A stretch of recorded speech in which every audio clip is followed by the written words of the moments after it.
passionate environmental advocate from Bedford, New Hampshire. For the past decade, she has been dedicated to education, from organic agriculture to plastic pollution, and is passionate about driving positive change. Kayla is an eco-mobilist. Correct me later for that. In her junior year at SNHU, pursuing degrees in environmental science and environmental engineering.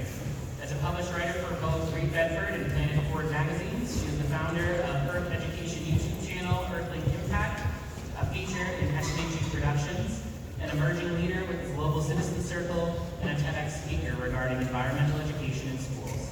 It is her dream to spread the message of environmental hope and inspire others to lead more planet-friendly lives. Currently, she serves as an active member on both the New Hampshire Network Plastics Working Group and Solutionary Education Years teams. Kayla is working to bring environmental education to all ages.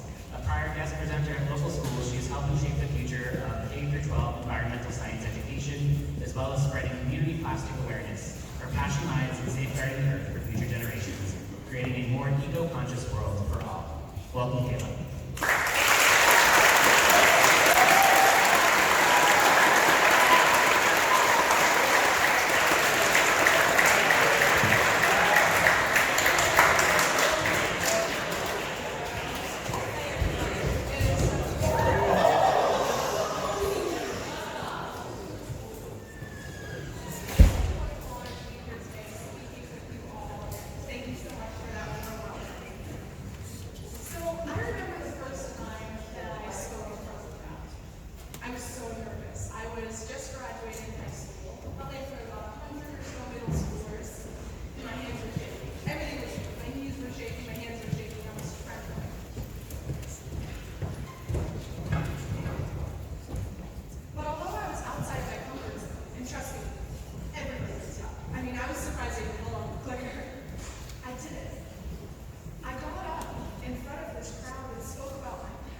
there, we have the muscle, we have the hair, we have all the skin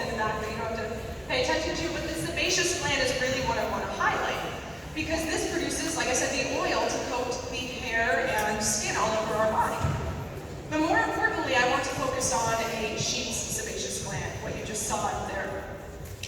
And so, quick question for you all. Who would want to ever taste this sheep's wool oil that comes from the sebaceous gland? Anybody want to taste it? All right, we have a few brave souls out there. All right. Have a few brave souls. Nobody want to try it? Only a few? Well, I'm really surprised because every time that you chew a stick of gum, you could have this sheep's wool oil seeping into your mouth. It's also known as lanolin. I know, it's really gross, guys, right? It's really gross. Well, it's often masked under the name gum base on the back of ingredient packaging. And so if you look on the back, it'll probably be the first ingredients and sheep's wool oil, lanolin, as well as plastic and rubber compounds could be in this gum base in your conventional gum brands like we saw on screen, Extra, Orbit, things like that, and actually be seeping into your mouth when you chew gum. I know, it's really gross. So when I first heard this, I just spit out my gum right away. So any of you are chewing gum out there, I'll give you a minute to spit your gum out because it's pretty gross. And just don't stick it in your teeth though, because I don't think your teachers will kind of appreciate that. All right. So now raise your hand if you're going to think twice before buying your next pack of gum. Fantastic. Awesome. Well, that's what I like to see. And I want to take a moment to highlight how even though we have these brands that can be detrimental environmentally as well as to our bodies, there are always eco-friendly options out there.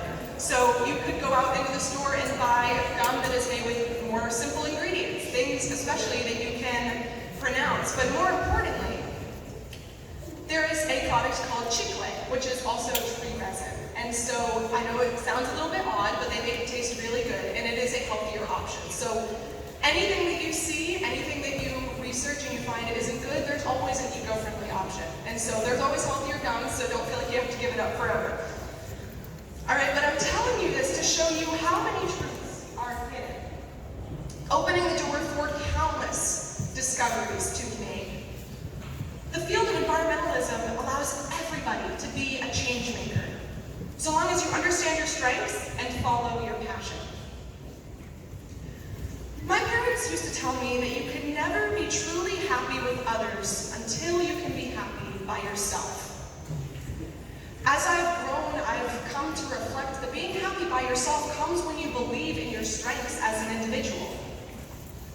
And while you may still be finding your strengths, because I know I am, I'm still trying to find my exact way in the world, it's important to recognize how you, as young people, hold so much power to make immeasurable positive change in this world. Leaning on the pillars in your life, the people you trust, keeping you grounded, is an essential part of this self-discovery process. Finding your passion, though, may be one of the most complicated universal waters for a young person to navigate. Some realize their forever dream right away, while for others, it's a tedious path of developing, featuring lots, and I mean lots of trial and error before finding your niche. Growing up in nature, mainly thanks to my parents, they had us outside every chance that they could get. I was outside climbing trees by the time I was 5 years old, playing in the dirt. I actually grew up to be an organic agriculturalist, so that was fantastic for me because I got to play in the dirt all the time. But it is really, really important, and it's instilled in me at an early age this desire to grow up studying and protecting Mother Nature. And so I'm going to tell you guys something real quick. When I was younger, I wanted to be a veterinarian. Then I wanted to be a wildlife biologist, then a zoologist, then an animal rescuer. So I went through all of these phases. And I learned something incredibly important about myself during this time. I was extremely indecisive. I mean, seriously, like not one of you would ever want to go shopping with me because you will be in there for hours. I am so indecisive, right? But I learned something about myself, and that's okay. It's okay to not know and not have everything figured out. with an amazing support system. My mom, my dad, my brother, my grandparents, all of whom pushed me to find my interest and to explore my interest until I found my place. However, regardless of whether you have these pillars in your life, and I hope you do, but if you don't, the first step comes with allowing yourself that room for personal exploration and growth. But no matter where you are in finding your passion, I'm going to tell you a few things that I wish I knew when I was your age. Your life mission will come. You find it or it finds you. And no matter where you are in finding your career and finding where you want to be, always remember to never just settle. Don't let a certain thought process or ideal push you away from the spot where your heart lies. That is so important. And typically, if you don't know where you want to go, a lot of people say go into business, go into the corporate world, and if that's where you want to be, if you wake up every day knowing, I am excited to go to work, and I am doing what I love and love what I do, absolutely go ahead and do that. But always wake up knowing that this is where I'm meant to be. The best career is one that allows for evolution in the realm that excites you. For myself, that was environmentalism. A love for the natural world has always run through my blood, as I talked about before, and I truly believe that every single one of you today has a niche for the environment. So whether you're interested in the trees or the bugs in our soils, the ice formations, weather formations, a certain animal species, I feel like every one of you has an environmental niche. And environmentalism is unique in the way that it welcomes indecisiveness, which was fantastic for me. Everything is interconnected. So no matter if your focus of study is on the tiniest invertebrate or the most expansive forest, you will ultimately study everything that enters, exits, and impacts your system of focus. Developing a heightened awareness as to how our everyday actions impact the world around us, and becoming an advocate and a steward for that entire area, sometimes without even realizing it. Now, I want to take another moment to play a little game with you guys. All right, so bear with me, humor me for a minute. Raise your hand if you wear soft contact lenses. Anybody wear soft contact lenses? All right, a few of us out there. A few of us. Okay. Now raise your hand if you buy or wear sports clothing that contain like nylon or spandex, anything like that. Typically, they all contain some sort of stretchy material. So. All right. Great. Now, raise your hand if you use conventional dental floss brands like Oral-B or Glide. You buy those, use those. Anybody? All right. Yeah, we have a few.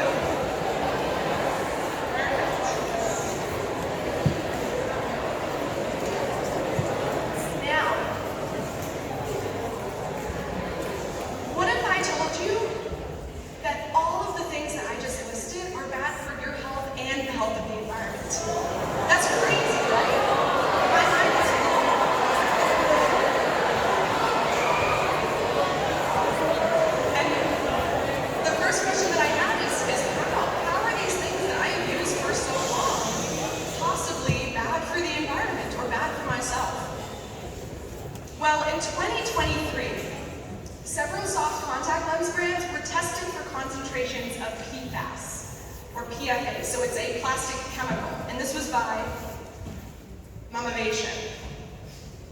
Now, not only did they all contain traces of this forever chemical, but the lowest detected concentration in soft contact lenses exceeded the highest safe level of PFAS in drinking water by 50,000 times. I mean, that's crazy. Now, raise your hand if you were disclosed of this when you bought your contact lenses. Nobody was disclosed of this? All right, so just take a moment to consider this. Every day, for most of the day, 7 days a week, 365 days a year, you have these contact lenses. And mind you, this is the lowest concentration, exceeding the highest safe level of PFAS in drinking water by 50,000 times, sitting on one of the most sensitive parts of your body. And unfortunately, many of these contact lenses are flushed into wastewater systems, exposing everything and everyone that relies on the watersheds as well as lives in the watersheds.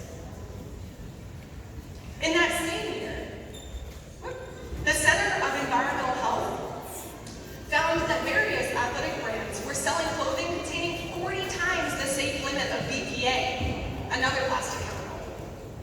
And so just think about this for a moment. You're out, you're playing soccer, you're running around, and you're wearing your favorite socks, right? Under Armour, Nike, anything like that. And I know it's gross, but you're sweating, your body's producing heat. So every time that you are out doing that, you are exposing the largest organ of your body to these chemicals, which can be detrimental to your health.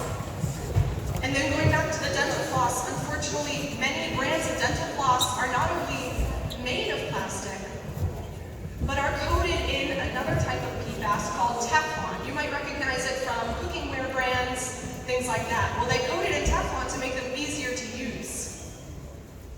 Luckily, like I said, there are eco-friendly options out there. There's always eco-friendly options, such as buying more cotton or bamboo clothing to bring you away from those chemicals. Now, what I have here on screen is some crude oil. Would anybody want to rub this into your skin a little bit, like moisturize with this crude oil? Anyone? We have a couple people. All right. Well, this is actually the same substance, fossil fuels, that make up all synthetic plastics. Now, I want to go off on a side note here for a minute. Synthetic plastics, the reason why I say synthetic is because the term plastic has been around for hundreds of years. Plastic was a term used to describe anything that was malleable, soft, like bones or horn, that people used to make products with. And just over 100 years ago, they started finding ways to make synthetic plastics. And so that's why I say synthetic. But like I said, this is what makes up all these synthetic plastic products. And if you have young siblings, cousins, you babysit, it's also the main ingredient, what makes up disposable diapers. Aside from these diapers sitting on a child's skin 24 hours a day, these diapers also contain dozens of different chemicals. This includes sodium polyacrylate, which makes up the super absorbent padding in diapers, which can hold a whopping over 30 times its weight in water. The gel that this produces when wet, when it gets into direct contact with a child's skin, can cause skin irritation and infections. Now, considering the sheer volume of diapers that one child goes through, and parents, you'll get this, thousands of diapers, just think about how much that's exposing the child as well as the environment to these chemicals. Unfortunately, much of what we dispose of ends up in landfills, where it actually emits, the plastic emits greenhouse gases as it breaks down because it's made of fossil fuels. So when it's under that immense heat and pressure of the landfill, it does actually contribute to the greenhouse gas emissions. Or it ends up in the ocean. I remember walking along the New Hampshire coastline at 5, 6 o'clock at night, looking out at all of the trash that was left behind that day. Now, we had plastic water bottles, disposable diapers, we had gum wrappers, cigarette butts, which actually contained plastic, all of these things that people left.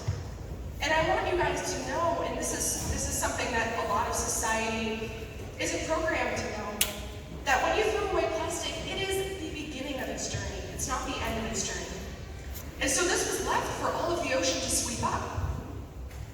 Unfortunately, all of this trash joins into what's called the Great Pacific Garbage Patch, which is a whopping 2 times the size of Texas. And this is where all of the currents come together in the ocean.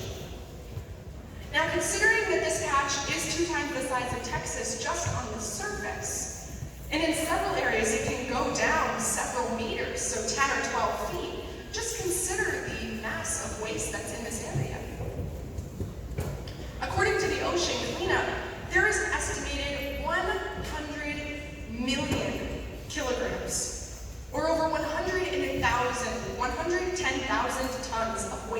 patch. Now this all comes back to the full circle effect, where any of the fish that ingest this plastic could be what you're eating for dinner that night.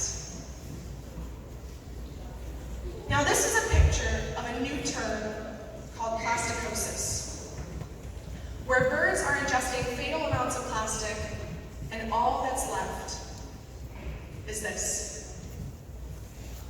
Just think, the plastic that your parents and grandparents threw away 50 years ago could be in our bodies as I speak. Now thinking of the Great Pacific Garbage Patch and the plastic that we are throwing away every day, we could be headed toward this disease in the next 50 years, considering the damage that has already been done in the past half century. Plasticosis is also a disease that has affected marine animals, such as this whale, which ingested 88 pounds of plastic before washing up on shore in the Philippines. I first saw this picture in my 8th grade science class, and special thanks to my teacher, Mr. Lane, who introduced me to this picture, and the raw image of it hooked me. I have since dedicated my time to educating people like you in society about the dangers of plastics and the plastic crisis. But I reached out to this man more recently who took this photo. And he lives, like I said, all the way in the Philippines, Daryl, and he dedicates his time to bringing awareness to these animals, as well as exploring the natural world around him. He gets to explore the beauty of our oceans and our environment. And so this is a testament to two things. One, you can follow whatever dream you want to follow. This man halfway across the world touched my life by doing what he loves, by bringing awareness. And two, the impact of one's actions. This one photo that he took not only made headlines and made the news, but impacted me halfway across the world and impacted all of these other people, putting it into perspective.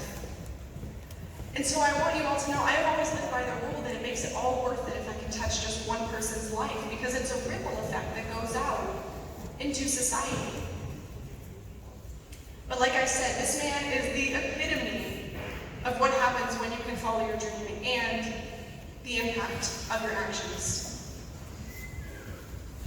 But like I said, thank you so much to Mr. Lane, who introduced me to this photo to start. And I also want to say, all of you out there today, your teachers are so amazing, and they make such an impact on your lives. So you might not realize it now, you might not realize it until after you graduate, but they make such an impact. And this is really, I wouldn't be standing up here today, maybe, if I hadn't seen this photo. So go in your classrooms and thank your teachers, because it's so important.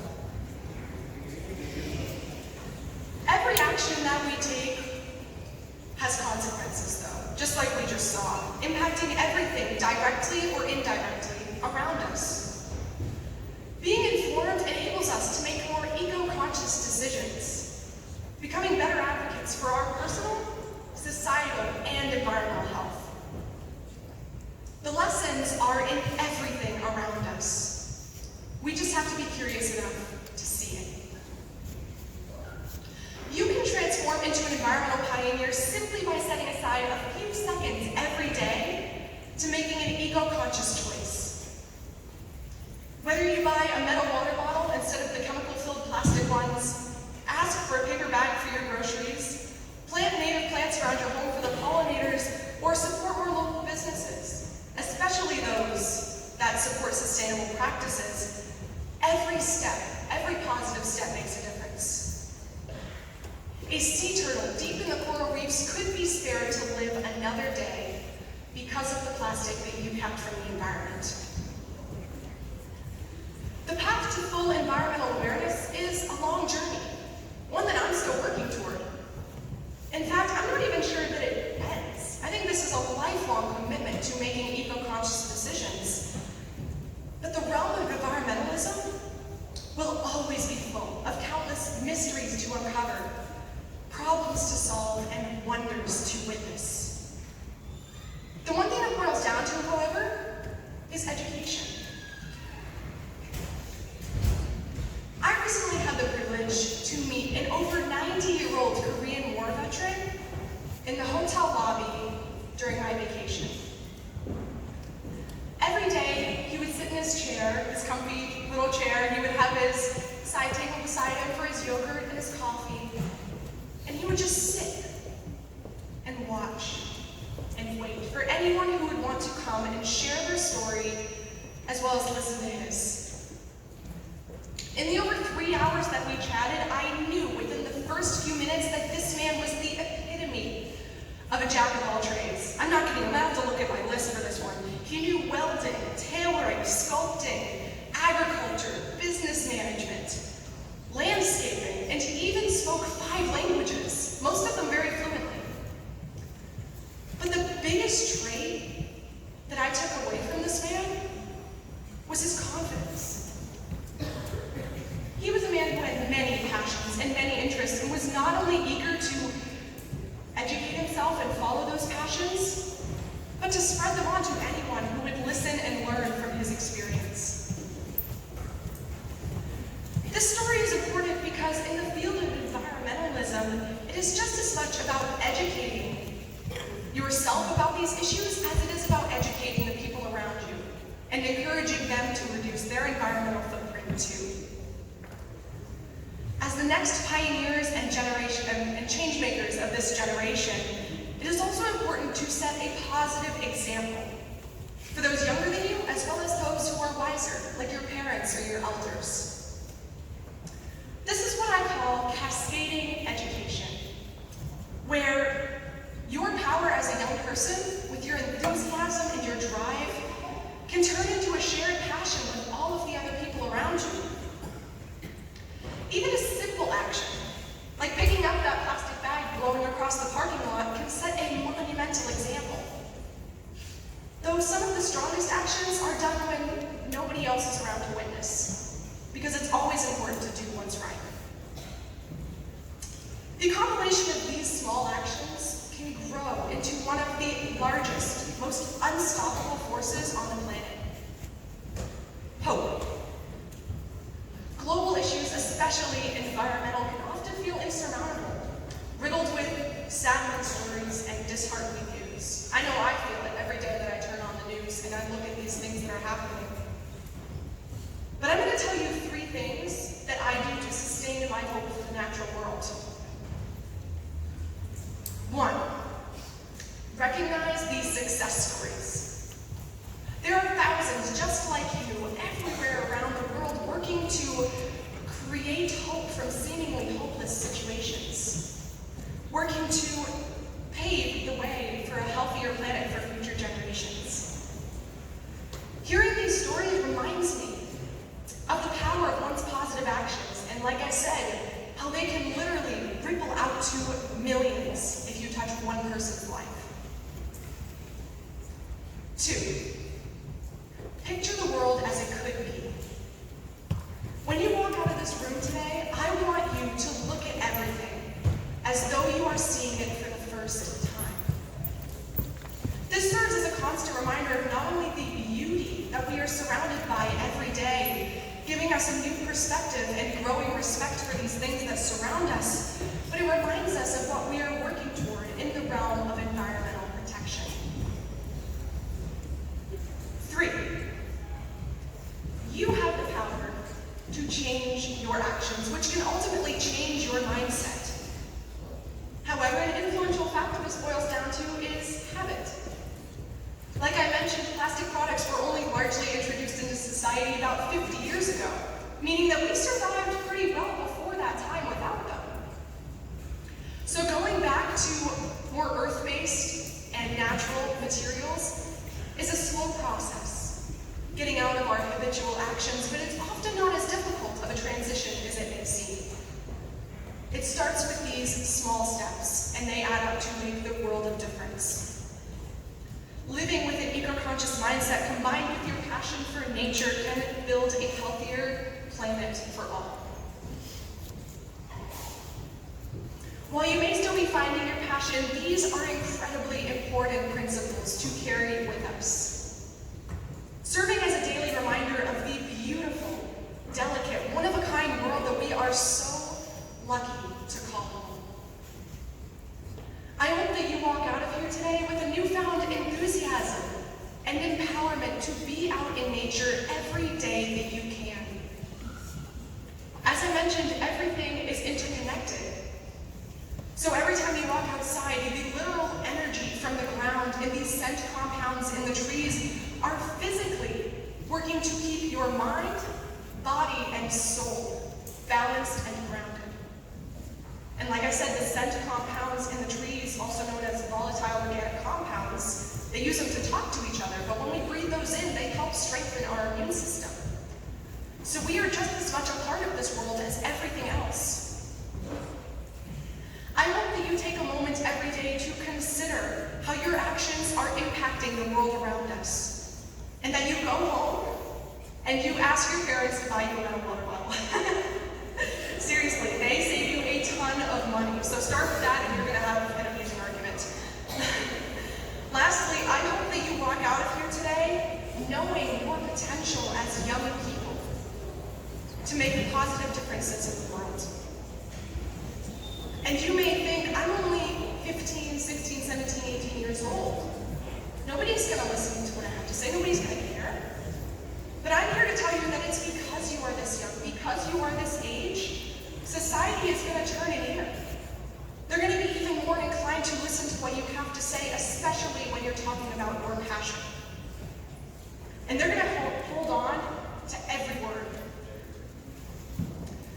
Using that power, even a fraction of it, to do well by our natural world, by taking small eco-conscious steps and spreading the word, can make a monumental difference.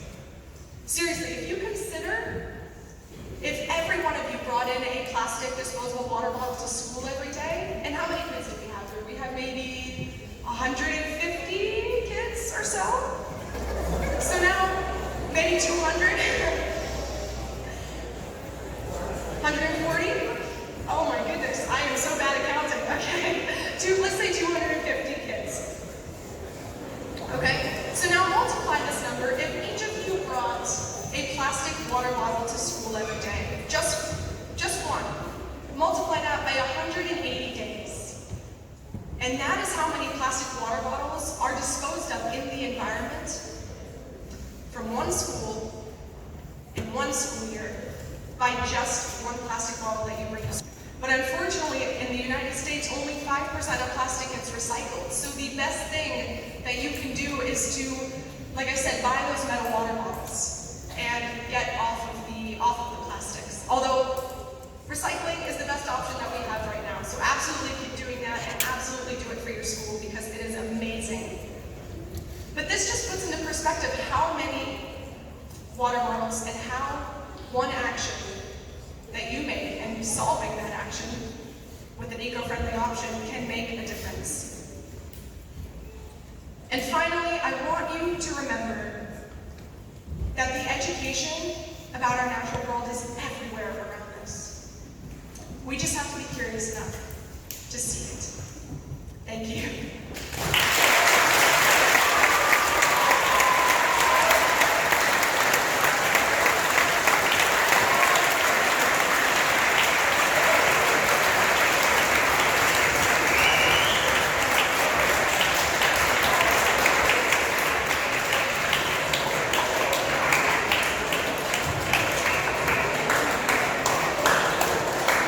All right, ladies and gentlemen. A little louder. All right. So I want to thank Kayla for joining us today. We didn't have her here for a variety of reasons, but certainly talking about the idea of sustainability, right? We are, as she mentioned, as hopefully you've seen, right, working toward a greater recycling program. So there are large recycling receptacles in the hallways. We're working to get more of those in the building as well. Please make sure, right, as you use those, they are not meant for trash or food, right? That will taint the recycling process and they will not be able to recycle those items. So please only use it for things like cardboard, paper, plastics, okay? And use those receptacles. As she said, be conscious of what you're using. We've got the water bottle fillers here in the building, right? Bringing in those reusable bottles.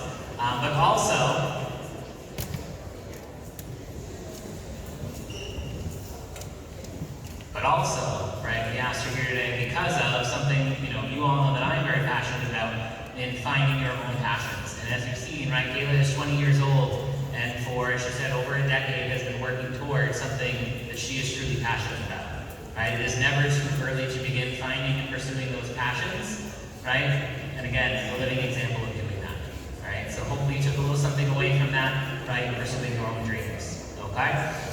So again, thank you all for your attention. We're going to start by allowing the St. Joe's students. You all earned the chance to wait, relax. St. Joe's, right, may head back to